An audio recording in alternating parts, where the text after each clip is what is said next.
ఒక చిన్న చూపు, ఒక పెద్ద ప్రేమ కథ. ఇది ప్రేమ కథ కాదు. ఇది ఒక చూపుతో మొదలై, నిశ్శబ్దంతో పెరిగి, త్యాగంతో నిలిచిపోయిన ప్రేమ కథ. అన్విత ఒక మిడిల్ క్లాస్ అమ్మాయి. చిన్న కలలు, పెద్ద బాధ్యతలు. అర్జున్ ఎక్కువ మాటలు లేని అబ్బాయి. కళ్ళల్లో లోతు, మనసులో నిజాయితీ. వాళ్ళిద్దరూ కలిసింది ఒక క్రౌడెడ్ బస్ స్టాప్లో. అన్విత పుస్తకం పడిపోయింది. అర్జున్ ఎత్తిచ్చాడు. అంతే. అదే మొదటి చూపు. కానీ మాటలు లేవు.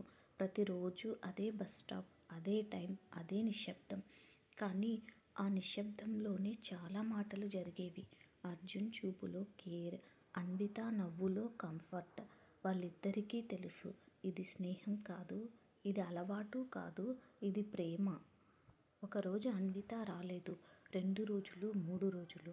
4వ రోజు తెలిసింది, అన్వితకు మ్యారేజ్ ఫిక్స్ అయ్యింది. అర్జున్ ఏమీ అనలేదు. కాల్ చేయలేదు, మెసేజ్ పెట్టలేదు. కేవలం ఆ బస్ స్టాప్లో నిలబడి ఆఖరి చూపు కోసం ఎదురు చూశాడు. మ్యారేజ్కి ముందు రోజు అన్విత వచ్చింది. కళ్ళ నిండా నీళ్ళు, గొంతులో మాటలు. అర్జున్ ఒక్క మాట అన్నాడు, నువ్వు హ్యాపీగా ఉంటే అదే నా ప్రేమకి విక్టరీ. అన్విత ఏడ్చింది. కానీ వెళ్ళిపోయింది. కొన్ని ప్రేమలు కలవవు, కానీ జీవితాంతం మనసులోనే ఉంటాయి.